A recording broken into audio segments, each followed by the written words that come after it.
Oh, Sean Lennon of the Fight Report, fightleague.com. Head over to fightleague.com for all your Great Lake MMA news, breaking MMA news, also results for every week, Bellator, UFC, as well as other regional MMA action that we are covering during this time. And right now we got Mike Strauss here joining us on the Fight Report, good friend of the show. And we're talking about this weekend's UFC 261. And I am so excited for this card. How about you, man? Yeah, I mean, of course, I'm excited for every big UFC card, but looking through it in preparation for this, I'm more excited now because I didn't realize how good this card is. The main card, it's really solid. I'm excited. Definitely, man. We'll get right into it and talk about it. Yeah, I mean, obviously we got 3 title fights on tap, but we got some good fights on the undercard as well. The UFC is bringing back fans, so that's huge, for this card. And did you see what they're gonna do? Like they have to pass a pre-health check, like temperature check, and fill out a questionnaire to get in. Well, yeah. I mean, that's not too bad. I mean, really, they could lie on the questionnaire if they wanted to, and then as long as they pass the temperature check, they're pretty much good to go. No masks are required, although their company will be supplying them at the door for free. That's kind of surprising. It's required. Well, because of the mandate, Dana White said no masks are required. That's cool. I know. I would love that right now. I mean, we're sick of masks. Mm-hmm. I don't know if you've seen any events with a mask. Have you been? I don't think concerts are really going on with masks, but have you been to a sporting event? No, I haven't really. I mean, out where I live, I'm in like the sticks, and if you walk into like a small diner or something around here with a mask on, you'll feel everybody looking at you like, "What are you doing?" Around here, it's kind of obviously if you walk into the Walmart, that's a different story. But if you walk into like some of these smaller places, it's like you don't do it. It's a different vibe. Probably bars too. Oh yeah. The ones I went to was Warrior Wrestling. And I do want you to check out Warrior if you can. They're doing shows June, July, and August. I'll help you get into those shows. You probably get in for what you're doing as well. Yeah, that'd be fun. But those were masks when you walk in, temperature check, but then it was an open field. So as soon as you sit down, as long as you stay in like by these little cones that mark your seating area, that identify your seating area, then you're fine. That's cool. You take the mask off. It's fine. I mean, just when you're walking around using the bathroom, they want you to keep it on. And when they're doing the meet and greet with the wrestlers, you're supposed to keep it on. Yeah. Although the wrestlers don't wear them. Not all of them wear them. There's a couple of wrestlers that we're not wearing them at all. That's cool. Brian Pillman wasn't wearing them. I like Brian Pillman. Brian Pillman Jr., yeah, he wasn't wearing a mask. Alex Shelley wasn't wearing a mask. You know who Robert Anthony is? Mm-hmm. Ego, the Chicago guy? Yeah, he wasn't wearing a mask either. That doesn't surprise me. Yeah. I think they might have all gotten it, so like. It's probably, and Alex Shelley wasn't wearing a mask. And what was one other guy? Oh yeah, EC3. It wasn't at Warrior, it was another show. He wasn't wearing a mask. He's jacked. He is, yeah. COVID, we have to worry about catching EC3. Right. Yeah, he's so jacked. He's like, COVID, what the fuck is this? Yeah, but one workout, he sweat that shit off. Yeah, he's ridiculous. Yeah, I got to see him live and in a rare appearance at this Black Label Pro show, which was fun. And I actually get to see Deonna Purrazzo at that show too. That was like the last wrestling show I went to. Yeah, she got there. So she'll be an Impact. Volume we'll be talking about later. And so let's just kick off with this card, man. I'm excited for UFC 261. Anthony Smith is the first. Is that the first one, main card, or is it Randy Brown and Oliveira? No, it's Anthony Smith and Jim Crute. Oh, okay. Jim Crute, yes. And that's crazy to think about it. Yeah, that is the first fight on the main card. Even the prelims are pretty good as well. Mm-hmm. Brendan Allen's going to be fine. I've had him on the show before. And Tristan Connolly, who has not fought since I think 2019 when he beat. Remember, he had a huge underdog win. Remember who he fought? Michel Pereira? Oh, yeah. Yeah, and he beat him. Crazy dude, yeah. He beat him pretty well, yeah. That guy's going to fight. Boondock, Tristan Connolly. I've had him on the show before. He's taking on Pat Sabatini. And then Randy Brown and Alex Oliveira is a good fight, too, on the undercard. That's going to be good as well. No, just some good fights. I mean, even on the undercard. Let's get right to Smith and Crute. I just look at these two, man. Anthony Lionheart Smith, he had a great run in his shot at the title, right? When he got the title shot, I thought he did very well. Now he's 1-2 in his last 3. He beat Devin Clark by triangle choke, but lost to Teixeira and Anthony Rakic. And Teixeira beat him in the 5th round. That was a fight that I felt went on too long. How about you? Yeah, definitely. I think went on a little too long. Way too long. And so he's come back against Crute. This is not going to be an easy fight for him. To me, there's no like building a guy up in UFC, really. Like for Anthony Smith to come back to back and fight Glover Teixeira after John Jones. And then back to after that, Alexander Ratchet, who is an up-and-coming big name now. These are no easy fights, man. No breaks. No breaks. No division break. That's how it is in every division in the UFC. Yeah, definitely. So especially when you're just coming off the title fight. I mean, unless you're lucky to catch someone who's making, as a last-minute replacement, that is what you're looking at, and there's no joke to that. Yeah, I think Crute has been really good. His last loss was to Misha Cirkunov. Both come up 2 finishes in his last 2 wins. I'm going with Crute on this one. He just looks like the more solid pick. Anthony Smith, you can't count him out, but I'm going with Crute. Yeah, I like Crute too. He's 4 of 5 in his last 5. He's only 25 years old. Anthony Smith, surprisingly, you mentioned it earlier, he's 3 of 5, but surprisingly, he's only 32 years old. Seems like he'd be older just with all of his experience. He's super tough. I think you're right. I think Crute will win. I think he'll win via decision just because Anthony Smith's so damn tough. Yeah, I hope it's not a fight that goes on too long again. And yeah. Like he's really getting a pounding and they're just not stopping it. I think Smith says he doesn't want it to be stopped. He said he'd rather die in that octagon. I mean, that was he said he would be upset if his coaches stopped the fight against Teixeira. That's the biggest thing you could do to upset him. That's crazy, but I don't know. For his sake, we hope it doesn't go that long if it is a drubbing, but hopefully it stays competitive. Hopefully we have a good solid fight to open up the main show, Yes. Crute beats him standing, knockout, or you said decision, but does he beat him in the stand-up, or is it going to be a grappling heavy fight? I think it'll be a little of both. I think if it stays on its feet the whole time, I think Anthony Smith could piece him up at times. I think in those moments, I think Crute's going to make it dirty, take him down, kind of ground him out and beat him up a little bit. Sure. I could see that happening for both. Next fight, Weidman and Uriah Hall. Going to be a big rematch, of course, and I believe Chris Weidman won the first fight. This was back in the regional scene, like before they both made it to UFC. I don't know if you've seen that fight. Have you? I don't think so. Yeah. Did you know that these two had fought before? I don't think I did. Yeah, they fought all the way back. You'd have to go back to 2010. Wow. He beat Uriah Hall in the first round by 3 minutes and 6 seconds at Ring of Combat 31. Holy shit. That's crazy. Yeah, and that's a huge that's a big promotion too. I've interviewed fighters that fight for Ring of Combat, so that's going to be a good fight. Now they fight in UFC. A former champion Chris Weidman, Uriah Hall, who is a tough and tested veteran. I don't think correct me if I'm wrong. Did Uriah Hall ever lose more than 1 fight in a row? Off the top of my head, I don't know. I know he's won 4 of his last 5. Yes, actually, I don't know if he lost. He did. He lost 3 in a row, but guess who they were against, man? Whitaker, Brunson, and Mousasi. 3 tough dudes. Yeah, those are all tough guys. I mean, and he lost to Paulo Costa. I was actually that one. So, yeah, now he's on 3-fight win streak, looking good. I mean, recently defeated Anderson Silva. This fight and him was supposed to happen, I think, back in February, but Chris Weidman got tested positive for COVID. Yeah. So they're finally going to go through. I think Uriah Hall is going to enter this fight with bad intentions. He's been finished by the guy. Fight was delayed by COVID. And just knowing Uriah Hall, I don't think he's a mean-spirited person, but you know what I'm saying? He gets that mood. Yeah, he has some highlight reel knockouts. Yes, that too. And it's so funny, man. 1 or 2 key losses, we could have been talking about Uriah Hall as the champion and not Israel Adesanya. I mean, if you really go back and look at that career, 1 or 2 losses, he could have been there fighting for the belt. And listen, Robert Whitaker beat him, but I'm just saying, people talk about Adesanya. I'm like, well, what about, you guys ever heard of Uriah Hall?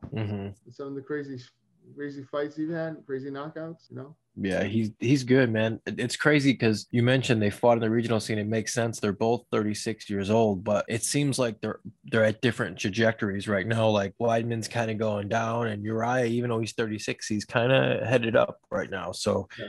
I think he's gonna get his revenge here. You think it's gonna be Uriah Hall in this fight? Yeah, I do. I think he'll TKO him. I think he'll get it. Yeah, I'm going with Uriah Hall as well. That's a good pick. That's a solid pick. You know who the favorite is in this fight? Not in this one, no. I know the next 3. Okay. I would have to look. I would assume that Uriah Hall is the favorite. My guess would be yes. Because Weidman's just been on a really bad, he hasn't had a win in a while, right? Yeah, he's lost 3 of 5. Yeah, man, it's tough. Hey, it's tough. I don't think he's won a fight since he beat Kelvin Gastelum. Oh no, he put Wow. And Omari that's Akmenov. Kelvin Gastelum though. Yeah, that's true. Oh no, well he beat Akmenov. I remember that fight actually. That was in August of last Yeah. year. Yeah, so he's coming off a win. I mean, but those losses to Reyes. Reyes was a bad experiment, man. For him to go up to light heavyweight against Dominic Reyes at that time. What happened to Reyes though, man? Well, he's got another chance to prove himself in his next one. I mean, he doesn't want to go 0-3. I don't know what happened. I think he came out a different fighter than the John Jones after John Jones. Dude, it's like I thought he won that fight, and then it's like, wow, what happened to him? Well, It's crazy. I don't think anybody expected Jan Blachowicz. Jan Blachowicz was a guy that was so hard to pick for me, and now I'm going to pick him all the time. Yeah. I picked Rockhold over Jan, and Wow. and I picked Reyes over Jan. I never picked, and I picked Adesanya. We both picked Adesanya over Jan, so I've never picked Jan. So I'm definitely picking Jan against Glover. Wow. Yeah, that's crazy, right? That is crazy. Yeah, just to think about it. So I'm definitely going to pick Jan because, you know, have you ever picked Jan Blachowicz to win? Like a big fight? Not that I could remember. Yeah, I'm going to pick him now. Now's a good time to start picking him. I probably picked him over Rockhold because I can't stand that guy. You did? I said probably. I don't know. Yeah, Out of all the people that That's you a good named, one. that might be the one. That might have been the one, yeah.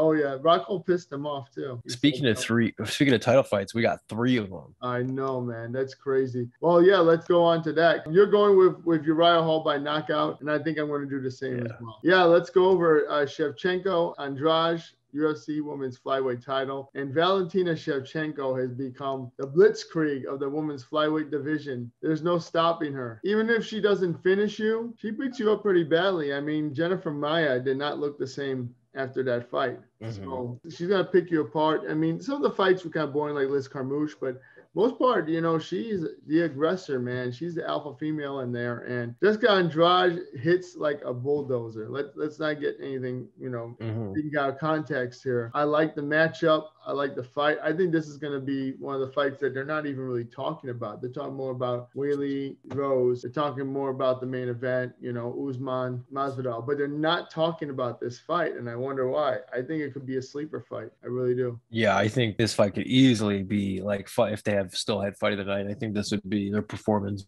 winners, whatever you want to call it. Valentina, she has won 6 straight. And the only person to beat her and in the last like 15 fights has been Nunes, you know, Amanda Nunes. She's a minus 400 favorite. Andrade, she's a plus 300 underdog. But if I'm a serious bettor, I'm considering that because that's pretty good odds on Andrade because she can land. We all know she can land a punch and change the fight, you know. But having said that, I think Shevchenko is going to probably win via decision, but I think it's going to be like back and forth. I think it's going to be a great fight, hopefully. I know. That's what I'm looking for, too. And Jessica Andrade, obviously does takedowns. So watch out for those, too. They can come out of nowhere, literally. He hits hard, man. And I think he's going to be one of the biggest, you know, hardest hitting people. I mean, I know she fought Joanna Jędrzejczyk, and Joanna hits hard, but Joanna was out of her weight class. I think Andrade, this is the better weight class for her. And so this is a dangerous fight.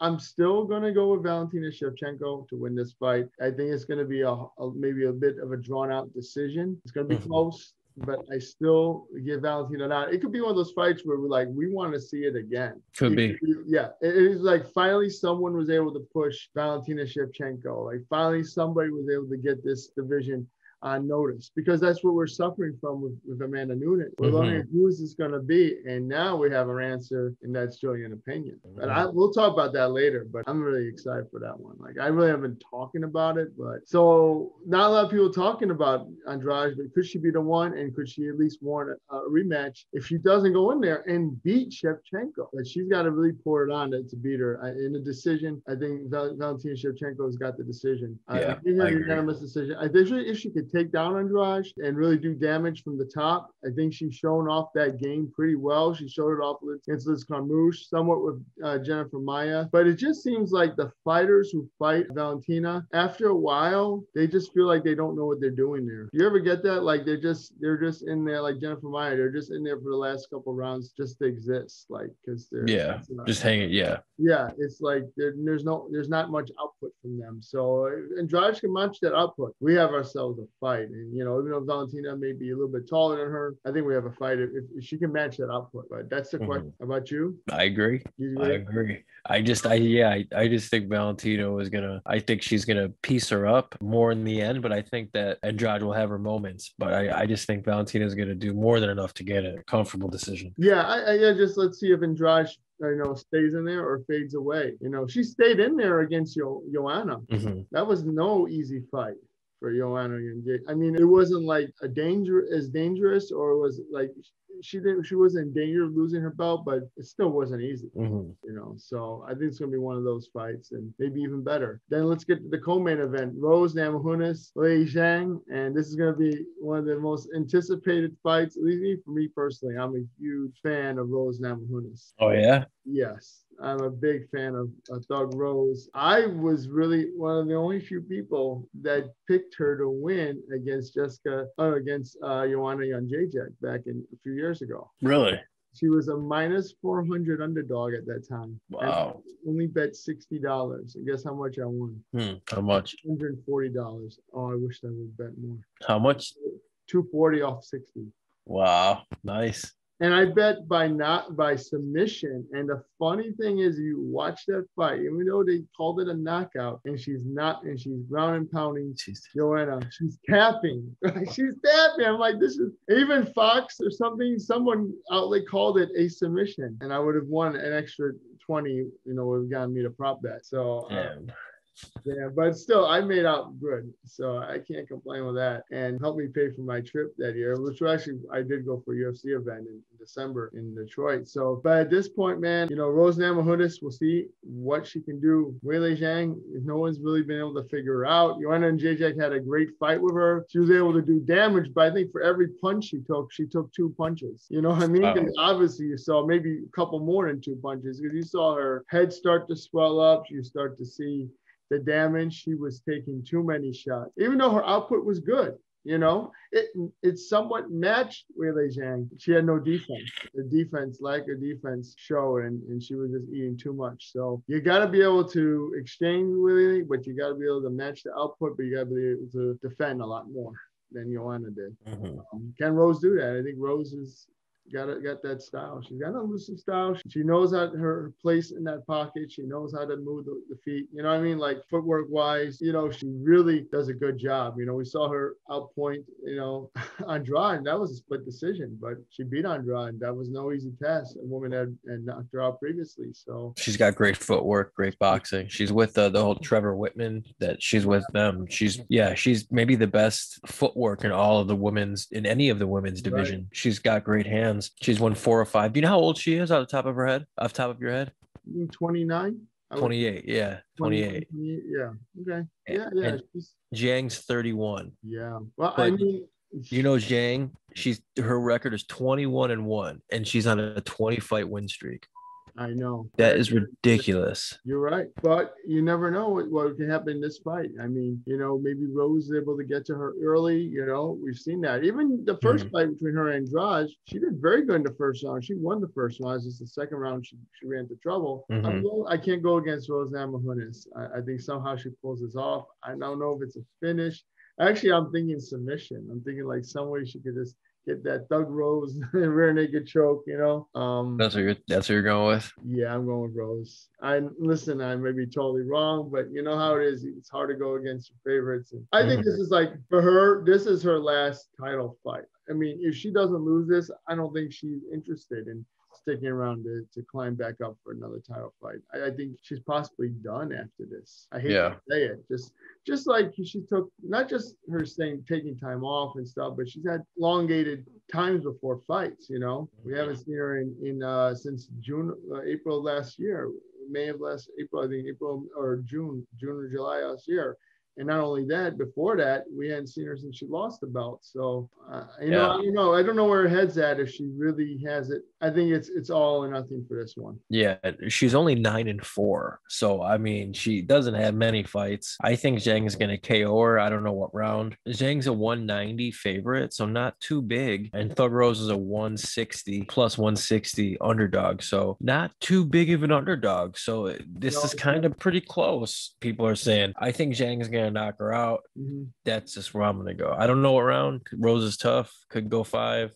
Who knows? But that's what I think. Definitely, man. Well, we'll see. Rose, like you said, Rose is tough. I was shocked she got knocked out by Andrade in the way it happened. Because, you know, before that, she hadn't lost in a while. She was really on a really good winning streak, you know. It's just like, prior to that, she hadn't lost to, I think, Karolina Kowalkiewicz, and that was a decision. And she hadn't been finished since the Ultimate Fighter finale in 2014. She's had moments where she's just doing really well, and we'll see. And we'll see Saturday night, you know. Only one can take home the belt. And Weili Zhang, if she wins, to me, she could be the greatest strawweight women's champion in the history of the She's UFC. gonna be hard to beat. She's going to be the greatest at that point if she wins, especially if it's a knockout. Or even if she gets a W, she beats Rose. Because to me, that's the greatest.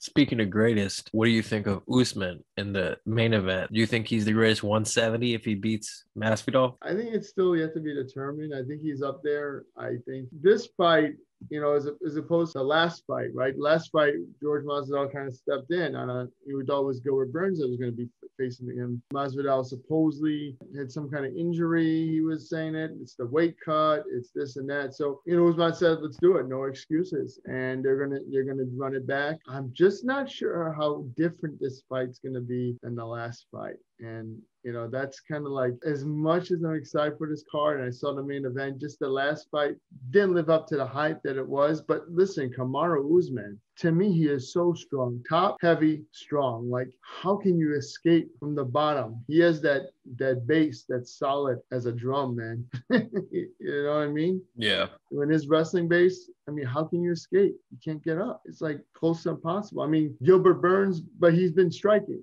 And so, you know, we saw that fight, Gilbert Burns. Gilbert was able to get at him, which was surprising. I thought he'd go right away for the wrestling. Then we saw the fight with Kobe, you know. I think that he has that dynamic of his game. His boxing is getting better every fight. So I think he has options. I think he has lots of options. As Masvidal only has one option, and that's the knockout. It's a knockout, or it's accumulation of punches, or it's that keeping up with the exchange. It's a complete stand-up fight. I don't think it's going to be a complete stand-up fight. Do I want to see a complete stand-up fight? Yeah, I'd love to see it. I think Usman's going to take it to the ground. When the takedowns are there, it's very hard to deny. Now, somehow George Masvidal can stop every takedown, or majority of the takedowns, then we have ourselves that stand-up fight. And I'm excited to see a stand-up fight. I think Usman can match Masvidal striking. I really do. I really think that his striking's gotten that much better. But when you have so many options like that, do you really want to take that risk when you don't have to? And I think he's going to take it down. It's going to be a bit more competitive than the first one. First fight, I think they're going to have more stand-up striking exchanges, but it's also going to be equal, you know, ground game from Usman, and Masvidal won't be able to match it. So I'm going with Usman. Usman's 18-1, and just like Zhang, he lost his first fight ever and then won 17 straight. Yeah. So that's ridiculous. He's 33. He's a huge favorite. He's minus 400. So a lot of people are thinking he's going to win again. George is 36. He's a pretty substantial dog. He's plus 315. So if you're another betting person, this is something you're kind of taking a look at, because anything can happen with Masvidal. We saw with the Ben Askren flying knee. He's a goofy fighter, and goofy things happen in goofy fights. But I think that Usman is going to probably win via a decision. Yeah. I don't think, because Usman's not going to submit him, because Damian Maia couldn't submit him. So sure as hell, Usman's not gonna. I don't think he's gonna ever put Masvidal in enough trouble to where the fight is in danger of being called. Right. Because he's really good off his back too. Yeah. But I just think Usman's just gonna be dominant. So I think he'll win. Yeah, I think so. I think the popular choice is Masvidal. I think a lot of people are, you know, the fans, they love George Masvidal. I would love to see that. That would be fucking awesome. Come on, that'd be awesome. What? Masvidal? If Masvidal like landed some crazy, and won again. What if he landed like a crazy spinning back fist or a crazy uppercut? Like, it's possible, or another knee, some kind of knee variation, right? Flying knee, double knee. Because you know the two best weapons to defend against the takedown are what? Uppercuts and knees. True. He can never use that opening knee again, because you know people are gonna expect it, you know. But I think that, hey, you never know, right? But I think it's a safe bet to say Usman wins pretty handily. And I hate to see a snoozer main event. So I'm praying not. Especially a great card like this to cap off. Like, if this was pro wrestling, now we can book it, you know what I'm saying? Right. Elimination chamber, you know what I mean? Last man standing, you know what I mean? And Like TNA Rebellion Yeah, 21. exactly. We'll get that started in that too. But we're done with this segment. So everybody check out fightleague.com, Fight League Report, UFC 261. Check out fightleague.com. We have a betting article every week for our predictions, betting odds, and we got more video content as well. I did an interview with upcoming UFC heavyweight Lorenzo Hood on the show, and also check out our interview with his coach, Chicago Fight Team, Roberto Ramirez, and check out fightleague.com, Fight League Report on Facebook, Twitter, and Instagram. You guys, thanks for the support. And thanks again to Mike Strauss for making it happen tonight. UFC 261 predictions.